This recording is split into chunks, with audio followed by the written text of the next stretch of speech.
You have walked into this space carrying a heaviness you can hardly name, a weight that presses against your chest, like a shadow that refuses to leave. You have wondered if it is a curse, a punishment, or some private flaw that sets you apart. But it is none of these. What you carry is not the mark of failure. It is the mark of initiation. It is not meant to crush you, but to call you, to beckon you toward a doorway that many fear to enter. I want you to imagine that this ache, this persistence of sorrow or restlessness, is not random at all. It is the unconscious speaking in its most urgent dialect. Pain is not merely the language of injury. It is the language of the soul. You see, modern culture teaches you to distrust pain. You are told to numb it, to medicate it, to distract yourself until you can no longer hear its voice. Yet the unconscious refuses silence. It will not be ignored. If you do not listen, it will knock harder, through broken relationships, sabotaged ambitions, or dreams that wake you in the night. Pain is insistent because it has something to reveal, the gap between who you believe you are and who you truly are. That dissonance burns like fire, and yet fire, in its deepest truth, is not only destructive. Fire also purifies. Think of how myths begin with crisis. The hero never starts in comfort. The hero begins by being torn from what is familiar. Orpheus had to walk into the dark halls of Hades to recover what he loved. Inanna had to strip away all her ornaments, layer by layer, until she stood naked before her shadow sister. Christ bore the cross to Golgotha and descended before rising. These images are not ancient relics. They are mirrors held up to your own life. Each story whispers, "Do not fear your descent." Your pain is the underworld summoning you, a passage toward transformation. When you feel your own mask beginning to crack, when the smile feels brittle, when the role no longer fits, when the dissonance between your outer persona and your inner truth grows unbearable, that is not weakness. It is the signal that something authentic is pushing from beneath, trying to breathe. Let the mask fall. What waits beneath is not chaos, but the beginning of a deeper order. It is the self, the center that Jung described as both human and divine, calling you back through the doorway of suffering. This is where I invite you, the listener, to pause for a moment. Ask yourself, where in your life do you feel this doorway most vividly? Perhaps it is in your relationships, where love feels entangled with old wounds. Perhaps in your work, where your creativity strains against expectation. Or perhaps it is in the silence at night, when the ache rises unbidden. Wherever it is, do not turn away. Do not rush to cover it. Instead, allow it to stand before you as a threshold. And while you are here with me, take a small action that roots you in this journey. Share in the comments where you are watching from and what time of day it is, because part of the healing is to remember you are not alone in this experience. Others around the world are listening too, carrying their own shadows, their own secret pains. Subscribe and turn on notifications so you do not miss the next unfolding of this path. Together we are building not just a channel, but a collective hearth where stories of depth can be told. Now return to the doorway within yourself. Feel the pressure of it. Know that stepping through will demand courage. The unconscious does not call you into comfort, but into authenticity. Yet on the other side of that threshold is not annihilation. On the other side is the deeper light that waits when illusion falls away. This is where our journey begins, by naming the pain not as curse, but as sacred threshold. And once the doorway is named, the descent into myth becomes inevitable. In the next part, we will follow that descent more closely, traveling alongside Orpheus, Inanna, and Christ, not as distant figures, but as guides for your own unraveling and renewal. Every descent in myth begins with a rupture.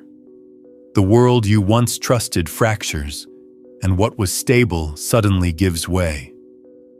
This is not punishment, though it feels like exile.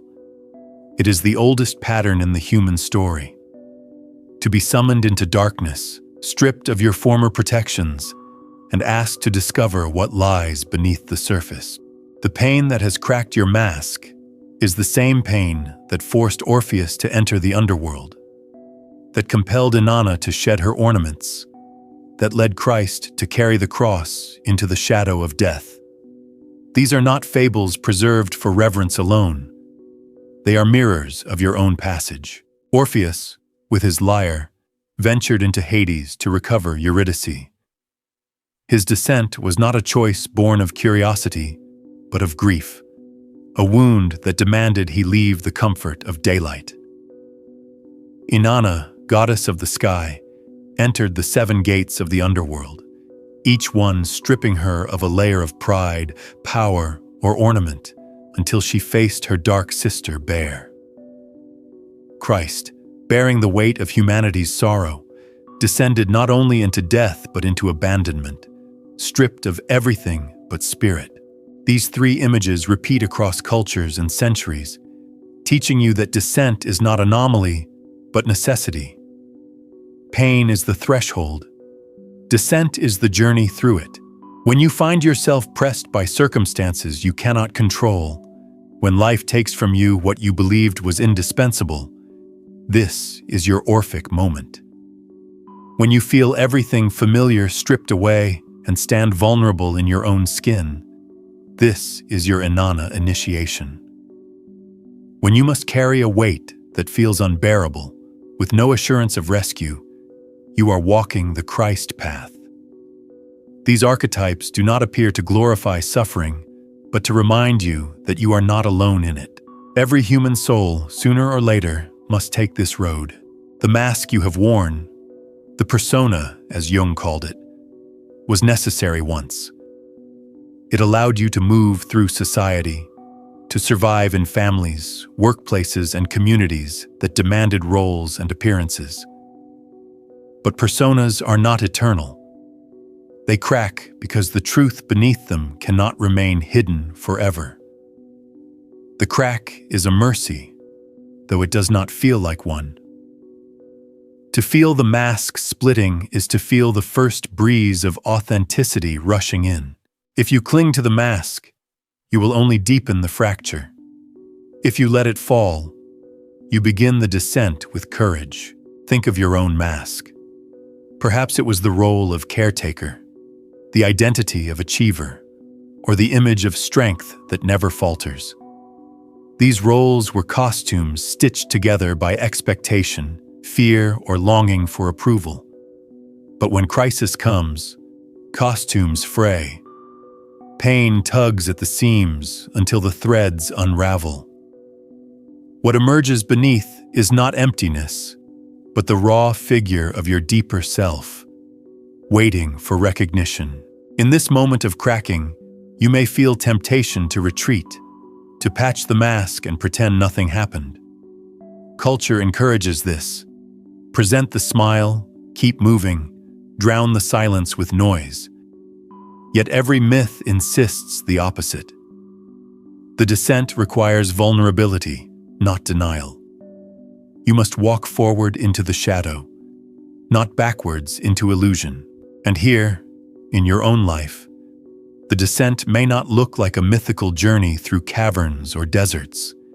It may be the collapse of a relationship you thought would last forever. It may be the sudden loss of health, security, or identity. It may be the disorienting realization that the person you have pretended to be is no longer sustainable. These are the gates you must walk through. Each loss strips you of adornments, just as Inanna was stripped. Each sorrow pulls you deeper into the underworld of your own psyche. where your shadow waits. The shadow is not evil. It is the set of exiled parts. Your anger, your fear, your grief, your longing that you pushed away to survive. Pain is its voice knocking. When you ignore it, the knocking becomes thunder. When you listen, the shadow transforms from enemy to guide. The myths show us this paradox.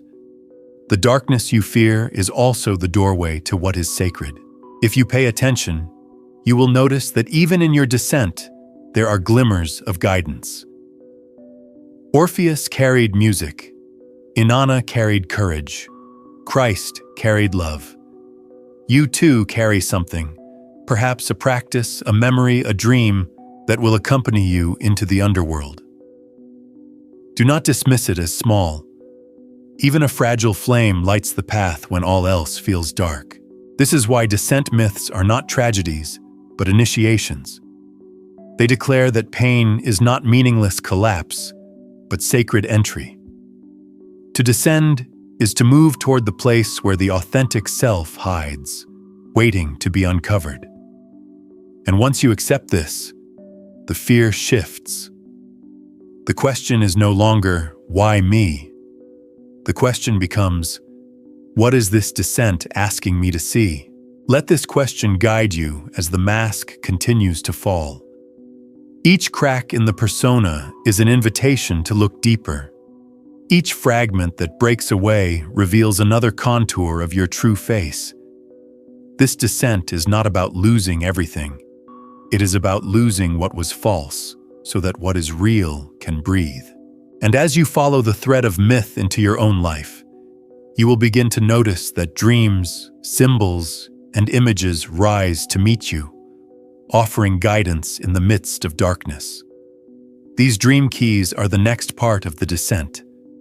They are the unconscious speaking in pictures, offering maps to navigate the underworld. Dreams arrive when words fail. They slip past the defenses of your waking mind, carrying messages wrapped in images. When the descent strips you bare, when your persona has cracked and the shadow is pressing at the edges of your awareness, dreams step forward as guides. They speak in symbols, not arguments. They whisper in pictures, not lectures.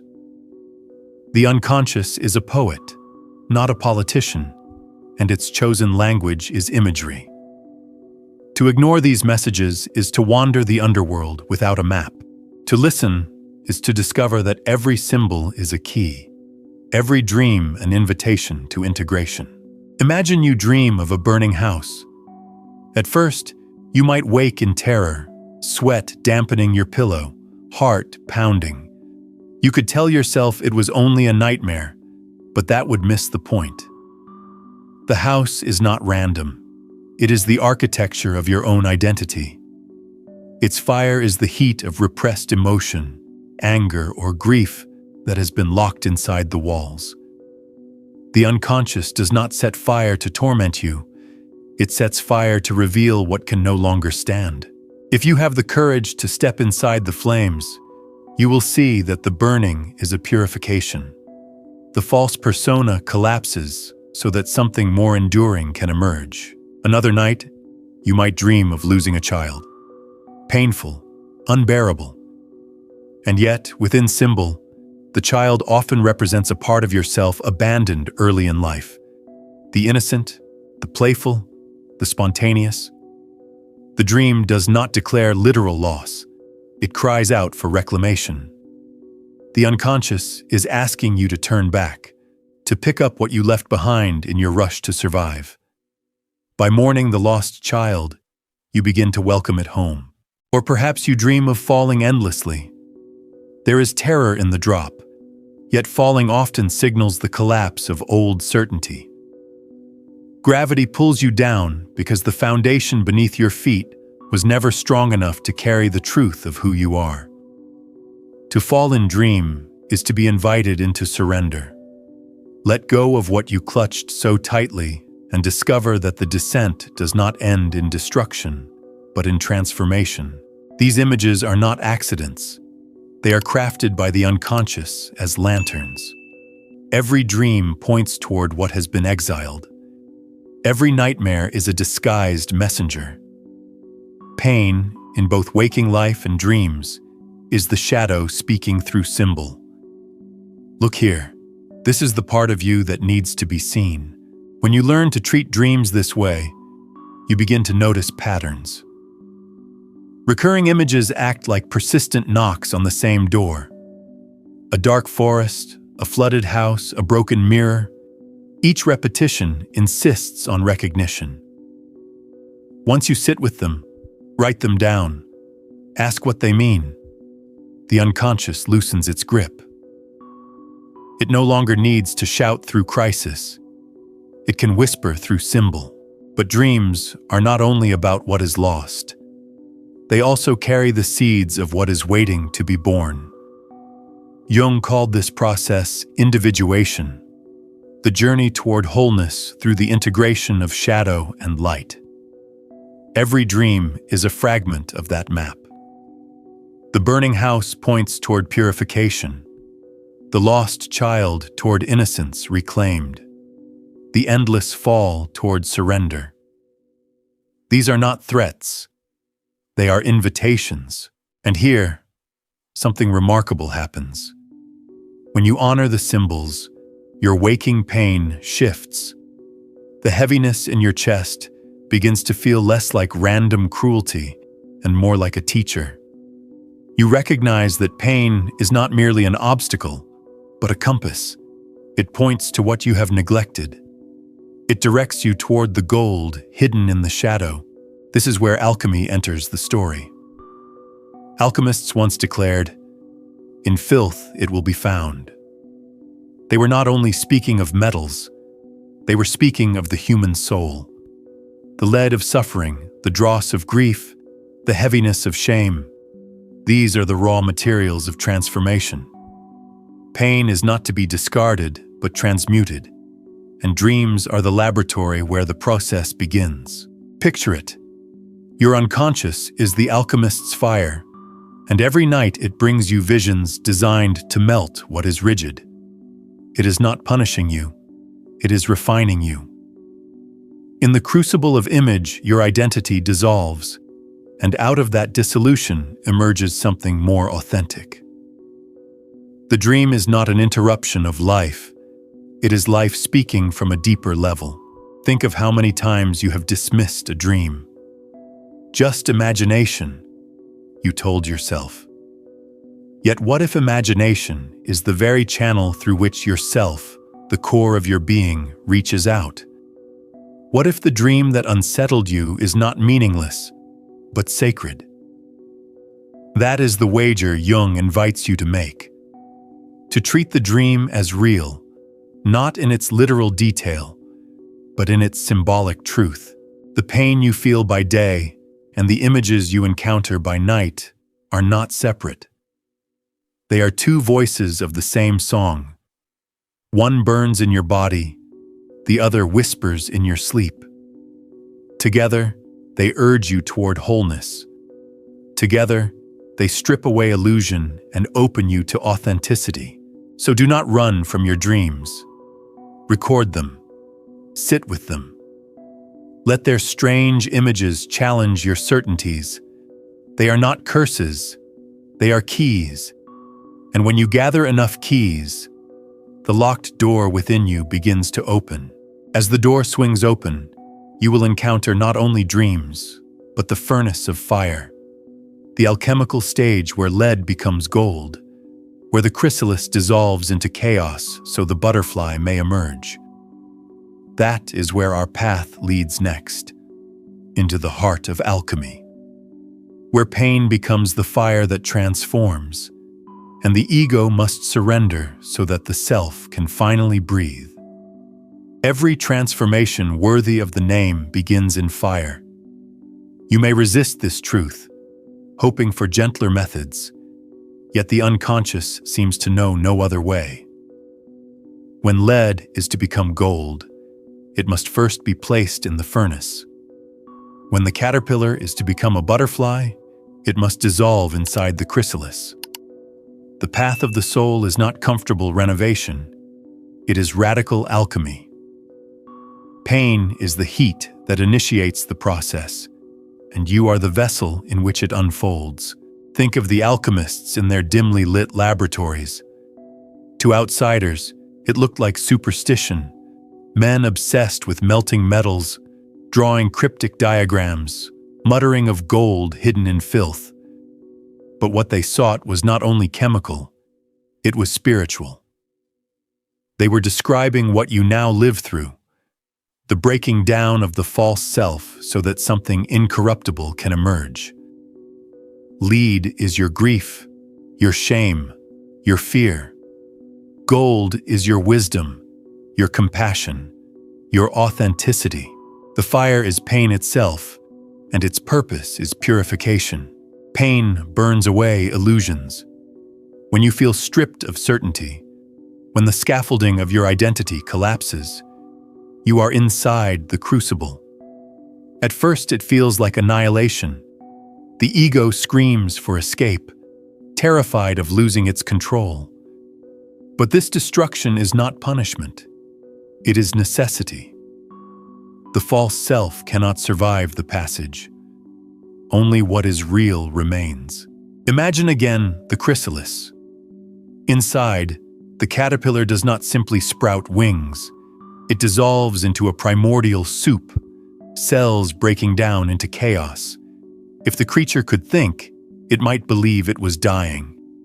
Yet within that chaos, imaginal cells, tiny seeds of the butterfly, begin to weave a new form. What feels like destruction is actually the blueprint of transformation. So it is with you. Pain melts what has outlived its purpose. Beneath the dissolution, the self, the deeper, divine center of your being, takes shape. Fear stands guard at this threshold. It whispers that you cannot handle what lies beyond, that the fire will consume you.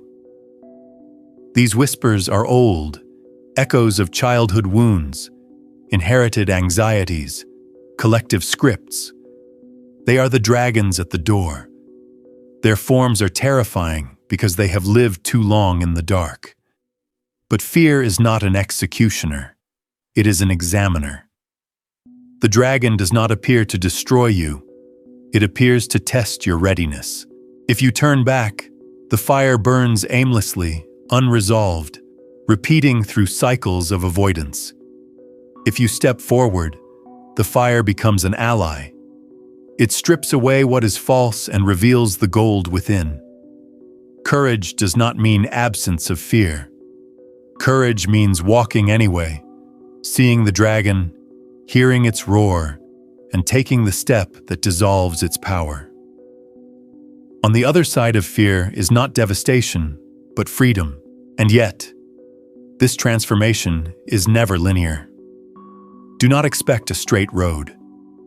There will be moments of clarity when you feel purified, luminous, reborn. And there will be setbacks, days when the flames feel too hot, when you believe you cannot endure another wave. This rhythm is the rhythm of life itself. Just as night follows day and winter follows autumn, the psyche moves in cycles. Each descent into fire is followed by an ascent into light. Each collapse is followed by a renewal. This is not failure, this is initiation. Here lies the paradox. You must die to live. Not a literal death, but a symbolic one. The death of identities that once kept you safe but now keep you small. The death of roles that once earned you approval but now choke your authenticity. The ego clings desperately to these, terrified of its own dissolution. Yet the self waits patiently on the other side, knowing that only through death can rebirth occur. Pain signals that this dying has already begun. Your task is to allow it, to trust the passage, to believe that what is indestructible in you cannot be burned away. The alchemists were right to say, "In filth it will be found." The places you least want to look, your shame, your anger, your grief, are the very sites of transformation. You will not find gold in perfection. You will find it in the mess, in the fire, in the parts of yourself you thought unworthy. Pain is the key, and the furnace is the place of revelation. As you surrender to this alchemy, a new strength begins to form. It is not the brittle strength of denial, but the supple strength of authenticity. You discover that vulnerability is not weakness, but power. You learn that the fire that nearly destroyed you has actually tempered you, like steel forged in flame. The very wound that brought you here becomes the wellspring of your wisdom. The very pain you tried to escape becomes the source of your compassion. This is the heart of the transformation. To recognize that your suffering is not an accident, but an initiation. The crucible is not here to consume you, but to distill you.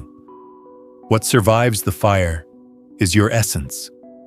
Resilient, luminous, real. And as you rise from this stage of alchemy, you begin to notice the larger pattern. That you are not the first to undergo such fire, nor will you be the last. Archetypes stir within you, ancient forces that shape the path of every human soul. They arrive as guides and mirrors, inviting you to see your pain not only as personal, but as part of a universal drama. That is where we will turn next. To the archetypes themselves: shadow, guide, warrior, lover, and to the recognition that your healing also carries the weight of ancestry and the possibility of fierce love. When the fire has done its work and the chrysalis has cracked, you begin to sense presences moving in the depths. They are not inventions of fantasy. They are archetypes, ancient forms of human experience that live inside you as much as they live in myth. Each one arrives to illuminate a different facet of your journey, and each one reminds you that pain is not yours alone. It belongs also to those who came before, echoing through bloodlines, carried in memory, passed from generation to generation until someone, perhaps you, dares to face it. The first to rise is often the shadow.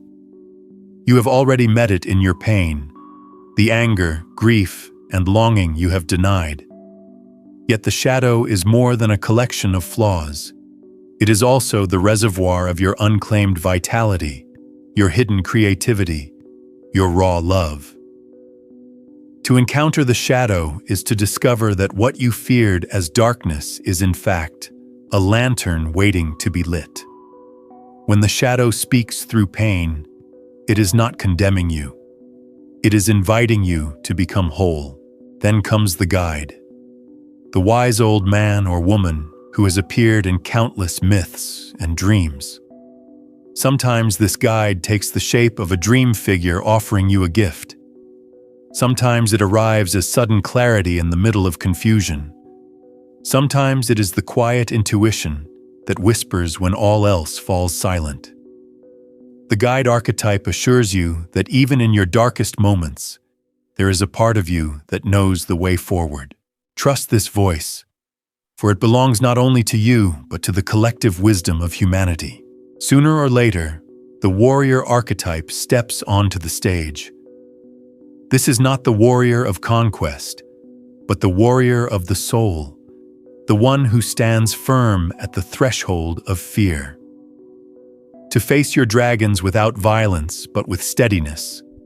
To confront your wounds, not by fleeing, but by holding your ground. This is the courage the warrior brings. Pain demands this warrior stance. The willingness to face what you most resist and to endure the fire until it reveals its gift. And then, perhaps most tender of all, comes the lover. The lover archetype is awakened when your heart is broken. Loss, betrayal, or abandonment tears you open, and in that raw opening you discover a deeper truth. Love is not merely what you receive from others. It is the essence of who you are. Heartbreak can feel like the cruelest wound, yet within it is the invitation to love yourself with the tenderness you have long withheld. To recognize your own soul as worthy of affection is to realize that love cannot be stolen from you. It flows from within, connecting you to all of life. As you walk with these archetypes, you begin to notice another layer. The pain you feel is not only yours. Jung reminded us that the unconscious is collective. You carry within you the grief of your parents, the silence of your grandparents, the traumas of generations. Patterns repeat across centuries, manifesting as fear, shame, or loss in your own life. To face your pain, then, is to interrupt a lineage. You are not only healing yourself, you are breaking cycles that have bound your family and your culture. When you step through the doorway of suffering, you open it also for those who could not. This is why healing is never solitary. Your wholeness is woven into the wholeness of the world. The tears you shed are connected to rivers of collective grief. The courage you muster adds strength to the great reservoir of human resilience. To love yourself fiercely is to expand the capacity for love in the collective. Pain, once embraced, becomes not only personal teacher, but communal medicine. Mystics across traditions knew this secret. Rumi wrote that the wound is the place where the light enters you. Christ bore wounds that remained even in resurrection, transfigured rather than erased. The Buddha looked directly into suffering and found awakening. These are not remote figures. They are archetypes of transformation. They show you that the path through pain is not meant to isolate you, but to connect you to something larger, the current of divine love that flows beneath all existence. When you let the lover archetype speak, heartbreak becomes a doorway. It teaches that vulnerability is not weakness, but strength. That to open your heart, even in the midst of loss, is to discover a love unshakable by circumstance. This is the fierce compassion that arises from pain transfigured. It is not sentimental. It is not fragile. It is vast enough to hold both joy and sorrow, both beauty and brokenness. As archetypes rotate, shadow teaching you to embrace the exiled, guide reminding you of inner wisdom, warrior calling you to courage, lover inviting you to unconditional tenderness, you realize that you are part of an ancient play. These figures have appeared in myths and dreams for millennia, but now they appear in your psyche, shaping your path. And through them, you see that your healing is not a private luxury, but a collective gift. Each step you take toward integration adds to the healing of humanity itself. So do not underestimate the significance of your journey. The pain you carry is not only yours, it is ancestral, it is collective. And by facing it, you are not just saving yourself, you are contributing to a healing that ripples outward across time. From here, the journey turns toward its culmination. The recognition that pain comes in waves, that individuation requires patience, and that freedom is found not in escaping pain, but in transforming it. Let us step together into that rhythm, where death and rebirth alternate endlessly, and where the self waits beyond the ego, indestructible and whole. Transformation is not a single event, nor is it a clean ascent from darkness into light. It is a rhythm, a breathing of the soul. Descent, burning, rebirth, and descent again.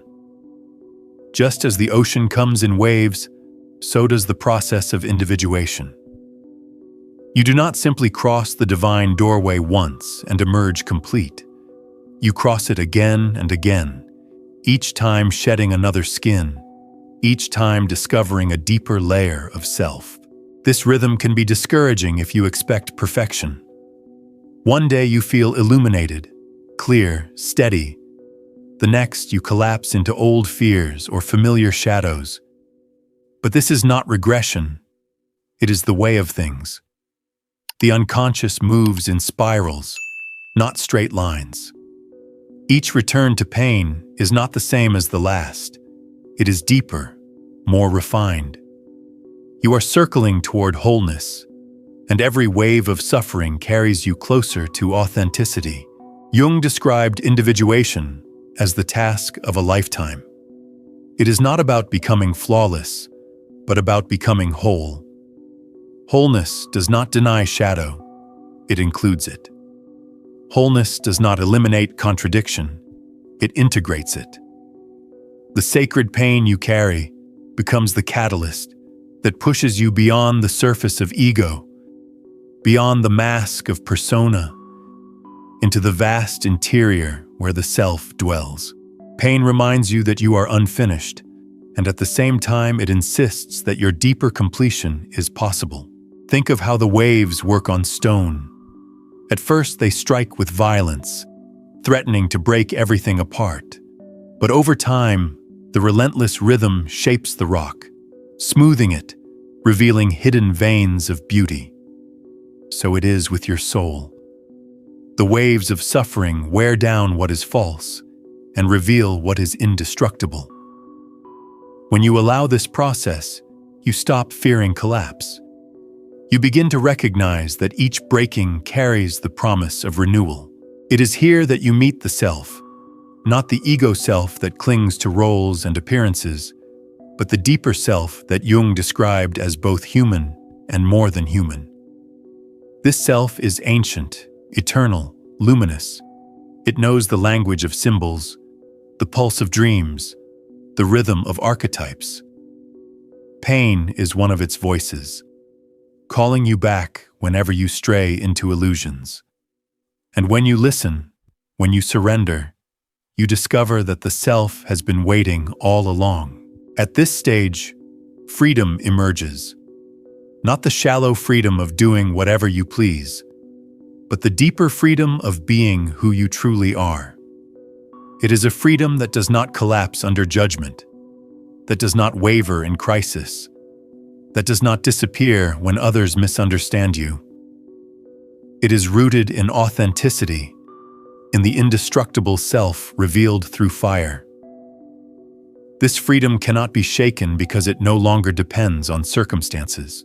It arises from within, born of the integration of shadow and light. And you begin to see the collective significance. Your individuation is not selfish.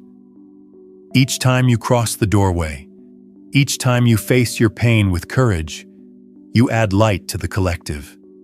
You heal wounds not only for yourself, but for your ancestors, your community, even for those yet to come. Pain becomes the meeting place between the personal and the universal. In walking through it, you become a living vessel of wisdom, a bearer of love large enough to hold the contradictions of the world. The process never ends. There will always be new shadows, new waves, new layers of the self to encounter. But far from being a burden, this endless unfolding is the great adventure of being human. Life will strip away your illusions again and again, and each time it will offer you the same invitation. Step through the doorway. Trust the fire. Allow yourself to be remade. So, if you feel the tide rising in your own life, if you feel the pressure building as though the walls are closing in, know this: you are not cursed. You are being called. The doorway has appeared before you once more. Fear will whisper that you cannot pass. But remember, the dragons at the gate are not enemies. They are guardians. They test your readiness. And beyond them lies freedom, authenticity, and a love that no loss can erase. This is the sacred contract. To live is to descend and to rise, to break and to mend, to walk again and again through the fire. And every time you do, you emerge less bound by illusion, more aligned with the eternal self within. The waves will continue. The descent will repeat. But now you know their secret. Pain is not a curse. It is the divine doorway. and every step through it brings you closer to wholeness. As this journey draws to its close, let us pause and gather what has been revealed. From the beginning, we reframed pain not as punishment, but as sacred initiation. The heaviness in your chest, the ache in your soul, was never random. It was the doorway through which the unconscious speaks. You have walked alongside Orpheus, Inanna, and Christ, learning that descent is not an exception, but the universal path of transformation. You have faced the cracking of the persona, met the shadow knocking at the edges of your consciousness, and discovered that even dreams themselves are allies, offering symbolic keys to unlock your hidden depths. Through alchemy and fire, you have seen how destruction becomes creation, how dissolution births new form, how fear is not an executioner, but a threshold. The Chrysalis taught you that chaos is not death, but metamorphosis. The archetypes, shadow, guide, warrior, lover, stood with you, showing that your pain is both personal and collective, woven into ancestral memory and healed through your courage. And in heartbreak, you discovered the lover's truth, that love is not lost when relationships fracture, because love is the essence of your being. All along, the unconscious spoke in symbols and signs, burning houses, lost children, endless falls. Each was not curse but compass, pointing you toward wholeness. And when you entered the fire, when you allowed the alchemical process to burn away illusion, you found freedom on the other side. Not shallow freedom, but the unshakable freedom of authenticity. Now, as we stand at the edge of this story, I remind you that individuation is never complete. It is a lifelong unfolding, a spiral of descent and ascent, of loss and renewal. Pain will return, not as an enemy, but as a teacher who never abandons you. Every time you feel it, you are being asked again to remember who you are beyond ego, beyond persona, beyond fear. You are being asked to cross the doorway once more. So take heart. When the waves rise, ride them. When the dragons roar, walk toward them. When the fire burns, trust its purpose. The sacred pain you carry is not here to destroy you. It is here to distill you. And when you emerge, you will not be the same. You will see the world with new eyes, able to recognize beauty even in the cracks, meaning even in the struggle. Remember this truth. You are not broken. You are unfolding. Your wounds are not curses. They are seeds of wisdom, waiting for the courage of your attention. Walk through the doorway. Let the fire shape you. On the other side waits not emptiness, but the fullness of your own luminous self. And when you finish this passage, whisper these words to yourself as a blessing. I exist. I matter. I begin here.